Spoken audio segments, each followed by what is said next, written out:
המסחר ב-iMarkets, זירת המסחר המתקדמת בעולם, הוא פשוט, נוח, ידידותי, ומתאים גם לאנשים ללא ניסיון קודם בשוק ההון. ב-iMarkets תוכלו לסחור בנכסי בסיס, כמו מדדים, מניות, סחורות וצמדי מטבעות, וכל זה בשלושה שלבים.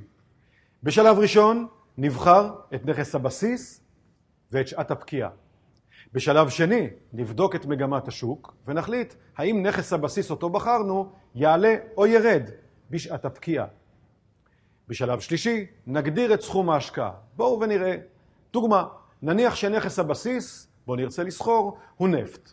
בדקנו את מגמת השוק ואנחנו חושבים שמחירו של הנפט יעלה. פשוט נלחץ על כפתור גבוה. נניח שנגדיר את סכום ההשקעה כ-1,000 שקלים.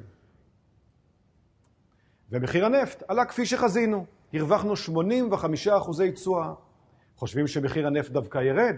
לחצו על כפתור נמוך. כל כך פשוט. למה אתם מחכים? השאירו פרטים ומאמן מסחר אישי יחזור אליכם בהקדם וילווה אתכם, החל מן הצעד הראשון. בהצלחה.